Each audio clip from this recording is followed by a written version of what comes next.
There we go. Crazy John here at OSH Radio, and I'm here today with Lucy Morgan Stern is your real name, right? That is.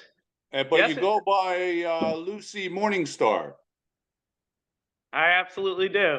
or you do both. I mean, It's you great know. to be here with you, John. Thank you for the full introduction. I feel like no one ever incorporates my real name. That's so nice of you. Thank you.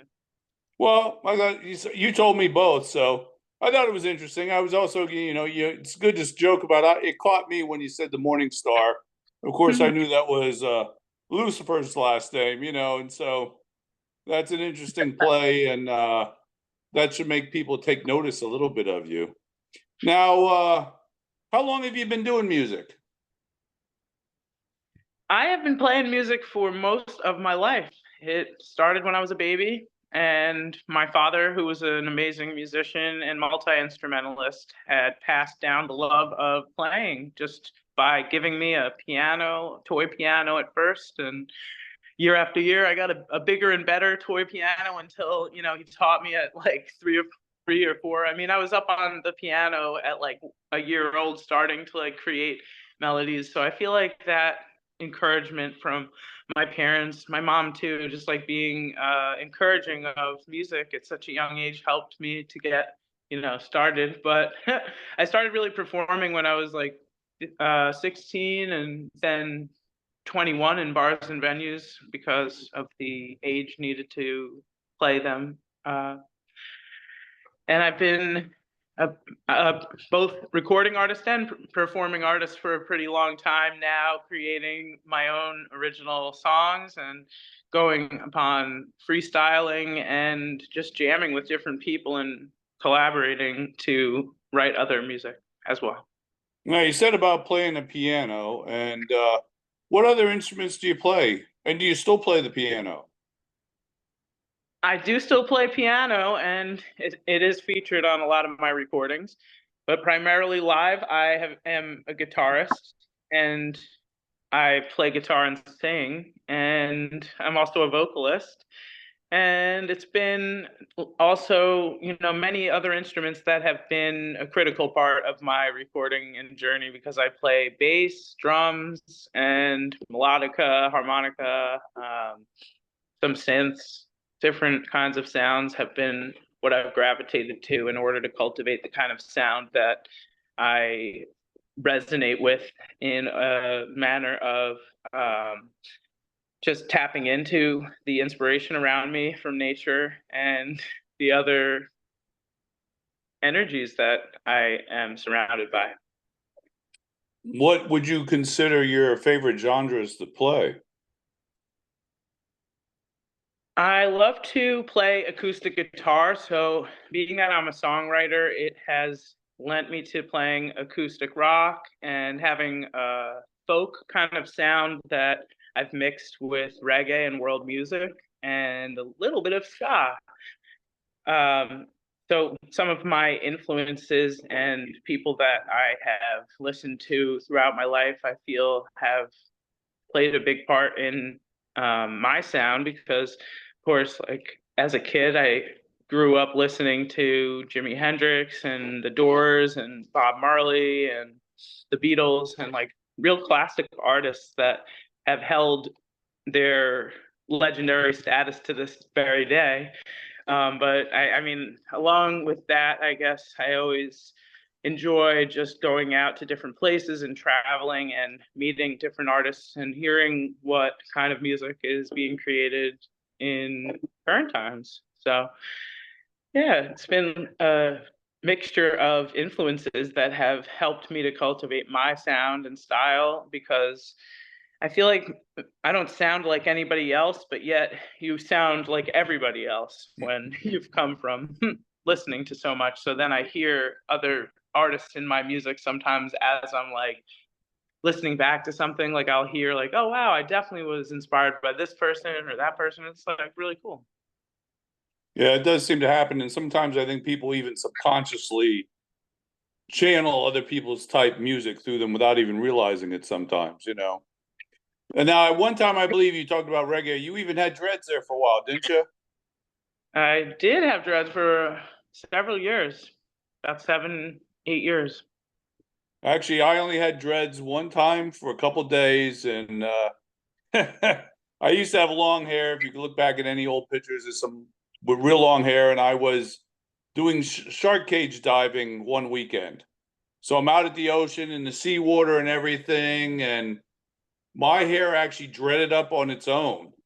I just had these big dreads, and it was kind of funny because it was not intentional, but the hair ended up getting like that between the seawater, the sun, and everything. Uh, it took quite a bit of work to get them out. I know you cut yours off, I believe, if I remember seeing some of the pictures, but I worked them out, and let me tell you, it is not easy. Probably should Yeah, have cut them because I they found are out fun. it They took me are so fun much to have. conditioning and stuff to work out the dreads that I ended up like my neck and my back broke out from all the conditioner I was trying to use to be able to bring them apart. And it was an interesting adventure. Let me just put it that way. But now you mentioned your dad giving you a piano. I think that's interesting because I one time had given my kids a piano I actually found that was broken and had that in the house for something for them to play with because it was just for them to play with. It wasn't meaning to be perfect, but Yeah. something to give them the appreciation of music, that they could play with, and that's nice. What was your dad's kind of music, Thanks. and what did he do? My dad played a mixture of rock, blues, jazz, oldies, and music from the ages. And he also wrote a lot of different kinds of styles and songs. And he wrote in many genres because he connected with so much different music that influenced him. And that is one the treasures of life, really, that my dad passed that down to me and gave me this deep appreciation for art and the artistry. Does your dad still play, or? My dad passed away 6 years ago, and Well, four sorry days. about that. Yeah, Yeah, that's one of the things no, it's about getting older that's this rough. month made it 6 years, and today is 4 days after he passed away, April 5th of 2018, and it was very sudden and unexpected, and something that just no one ever sees, the fate of their parent coming so suddenly like that, and it is something, that we all fear, but at this moment I give thanks for my father every day that I can. I live to honor him and to be a musician. I feel very blessed that I get to connect still with him and the messages that and the wisdom that he passed down to me.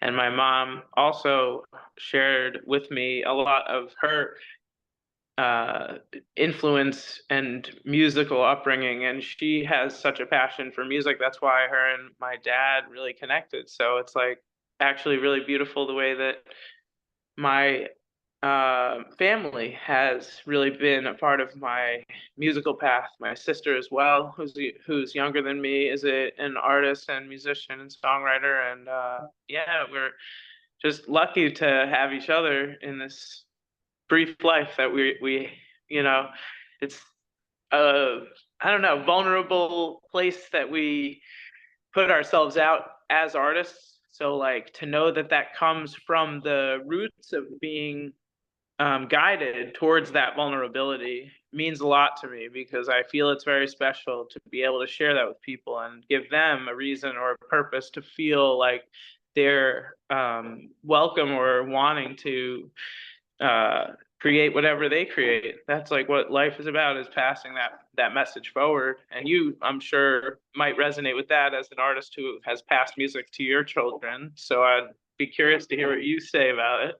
Yeah, my son's a very good artist. He's actually, I think I told you this, he's a better artist than I am. I'm more of a hack, and sometimes I've joked that I was a grinder monkey.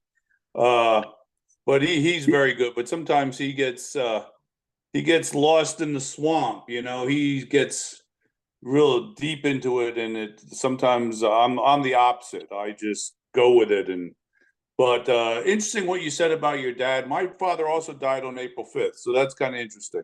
Although he Wow. didn't do music, but he always wanted to learn to play the piano, which he never did before he died. But he died on April 5th. His birthday was April 2nd. I saw him on the 2nd and got a call on the 5th that he was had passed away and had to rush out to take care of things. So that's interesting that they both passed on the same day. Now you said you, me and my son haven't done music together in a long time, but have you and your sister collaborated or done any shows together? In the past few years, we haven't gotten to do much in regards to performing together, but we had performed a few times. Yes, we did actually play in 21 show at Sea Legs with my band where Molly came up for a song and sang with us. But I would like to do something more with the two of us because we haven't really planned an event together in that way. And when we were younger, we used to definitely accompany each other in various ways, like playing and just like sharing ideas and stuff like that. And it's beautiful to see, I guess, that my family has just had music as our core, and that has like been the foundation of connection.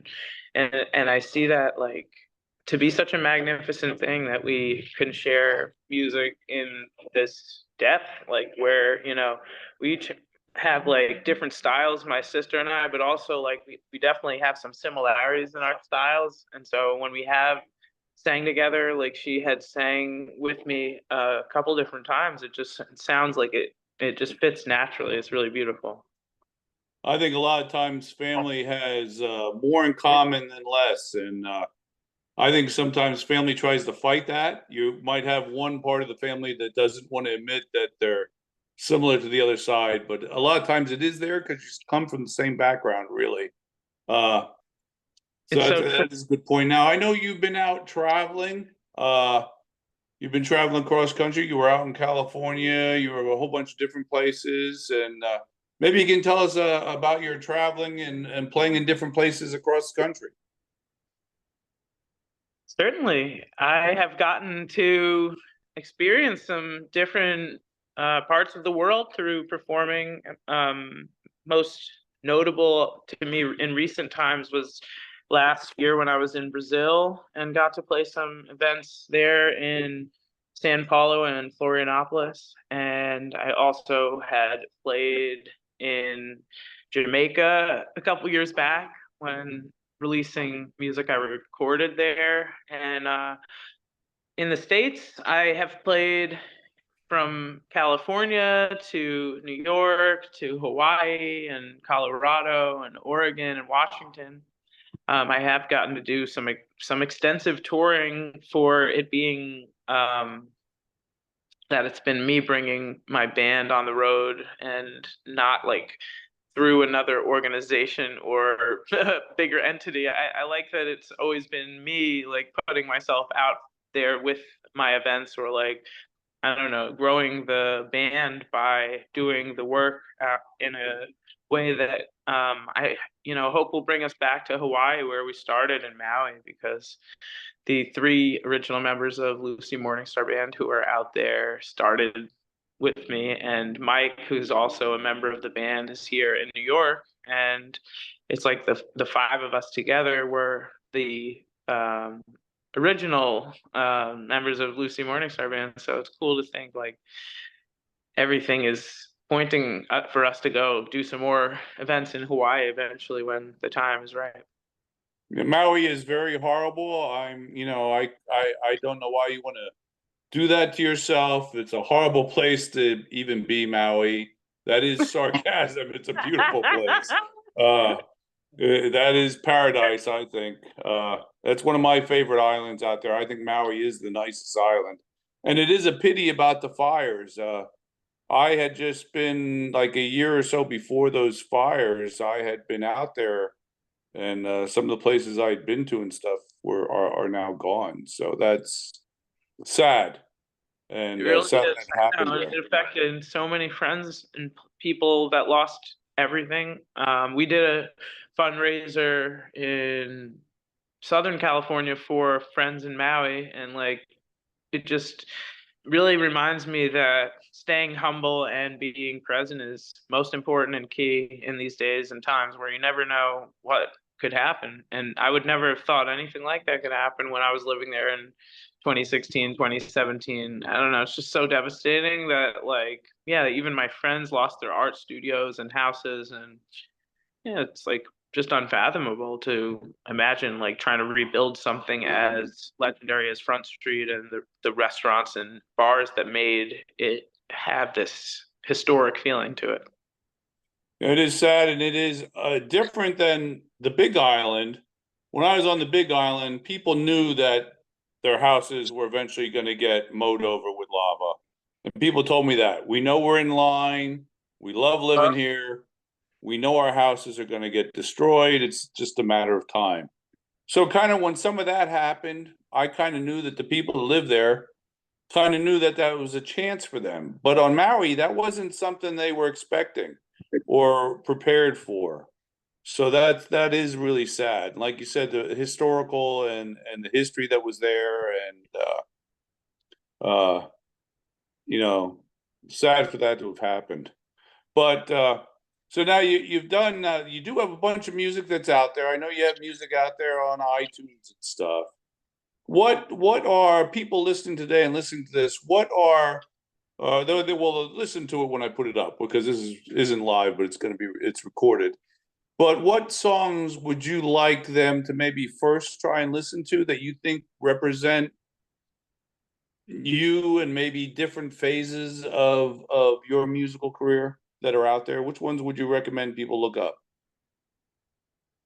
I have a song called Honolulu that is about my time living in Hawaii that is on the Road to Hana EP. And that song definitely has just, yeah, speaking about Hawaii, it like really connects the feeling to that in a certain kind of way that I think people connect to me through in that song.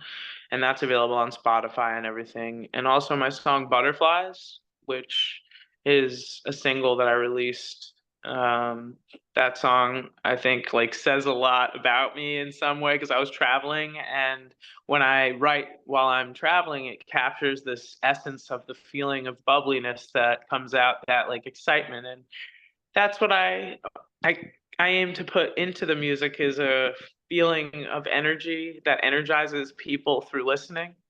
And that song, and also I would say my song Bridges that I released recently, which has a singer-songwriter acoustic vibe, but has this essence of like telling a story about my adventures and my travels, and like how that brings me back to knowing myself through that experience. Now that's all under Lucy Morningstar, right? Yes, Now, thank do you. you? I'm sorry. Go ahead. Oh, I also, yeah, I plan to release some new music here in the next few weeks. So if you stay tuned on my Spotify and everything, those songs will be hitting the platform. And what kind of social media or websites do you have that people could go to and follow you or look at about you and your music? I have linktree.com/Lucy Morningstar Music, and that will take you to all of my different platforms where you could find me. Also on Facebook, I have a band page under Lucy Morningstar Band, and my Instagram, my band page, Lucy Morningstar Band, and also my YouTube, which is like the main way that people can see what kind of activities I am sharing about other than just music, but also music performances. I plan to be taking my YouTube also to another level of sharing this next few months. So if you subscribe to me there, that would be great. And that's under Lucy Morningstar. Yes, the actual URL will be youtube.com/FIREYGUITAR, fiery guitar. Okay. Super random, but old school. I've kept the YouTube channel going. Well, that's good. Yeah, we're OSH radio, and people like don't get that. We actually the OSH stands for Old Schoolhouse because originally we were actually in an old schoolhouse, Uh, and we used to have live shows and do the interviews from there. But that's past many years and many studios back. So that's why we're OSH radio, and people are like, "What's that?" And then people want to say "Osh bagosh" like it's your clothing, like kids' clothing or something too. So it's interesting where people go with your names and they're not sure what it means. So now, having done music for a while in all your life, since you were a kid, I just pictured your dad like reaching in and giving you a ukulele in your crib even to play. But what advice would you give to an upcoming music person that wants to write and do music and play? What advice have you learned that you'd want to pass on? Thank you. That's a great question. I would give the advice that building your faith is the best way to take the steps towards reaching your goals. And the more that you are able to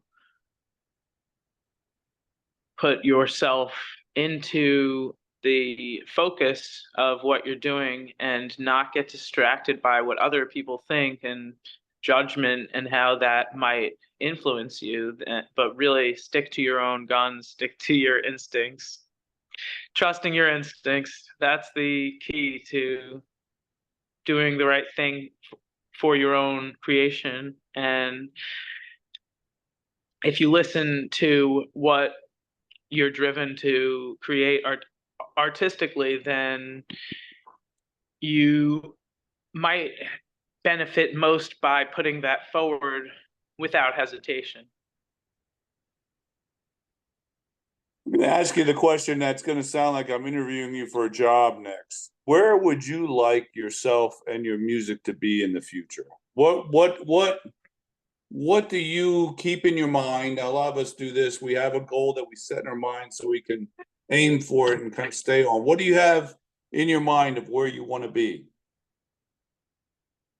I want to play at Madison Square Garden. Of course, I'm here in New York. I'm a New Yorker originally, from born and raised in the Bronx and in Westchester. And I mean, after traveling the way I have and living in California, I feel that the dream that I have is to get to travel, to continue playing music around the world and getting to share resources with children and people in need, and so that they can have access to playing music and education towards music. So I'd like to be a part of being an advocate for youth and for families to promote music as a part of just positive mental health, because I think that that is something that I've learned so heavily throughout all of my experiences and all of my different kind of interactions with people, that music has the power to change the world and can uplift people beyond any doubt or any downside of their lives. And when we ourselves tap into the ability to create, there is a mechanism that shifts our inner workings, and the chemistry in our minds becomes a part of what we are able to put together. That's very true. Music affects people a lot more than they realize. And it's also interesting how music not only can help you with your moods, but it can also stimulate your memory of things and stuff. And it's very helpful. I like the fact you said about Madison Square Garden. That is an all-time places that people play. I myself would like to someday play some of the better clubs on the Strip out in LA. Years ago, we played the Dragonfly, which is all the way the other end in Hollywood, not in what you consider the main places on the strip, and that would be nice to do. I had some friends that did that. They were in for a couple weeks and they played all the main clubs, kind of hit it and came Beautiful. back east, you know. That would be nice, and I'd like to see you there. You know, it should be like an HBO special live, you know. That would be great. Yeah. So, in closing, is there anything else you'd want to say to anybody, or any shout outs, or anything you'd like to do? Yeah, I would like to give thanks to everyone that has been listening to and supporting my music and my journey as an artist. It is not by one individual that a person is able to persevere in this difficult world. And by no means would I be here if it wasn't for the encouragement and guidance of very powerful friends and people that have shaped the way I look at things. I really do want to shout out my mom, my sister, my boyfriend Mike, my grandparents, and my father. You know, even those who are no longer with us have definitely been the core of why I am here continuing on this path as a musician. And yeah, I want to just say I'm thankful for the friends who have also stuck by my side and been there for me through the highs and lows. And thank you to you for thinking of interviewing me and giving me an opportunity to share more about myself and my music. Well, thank you, and I hope you do play Madison Square Garden. I'd love to see that. Uh, among I hope you among play where you'd like to on your world tour as well. yeah, I'd still like to play the big clubs out there on the strip. I always like the Viper Room and stuff, and the Viper Room is the kind of club I always liked. A small, dark kind of club, and Classic, yeah. yeah. So I'll let you go, and you have a great day. And I'll try and put your information, like they say, below, so people can link to it. And hopefully, we'll be hearing lots of great new things and more things from you. And of course, listen to the great old things. So, thank you for being with us today. And we hope to hear more from you in the future. Thank you for having me, John. Blessings to you and have a wonderful rest of your week. Talk to you soon.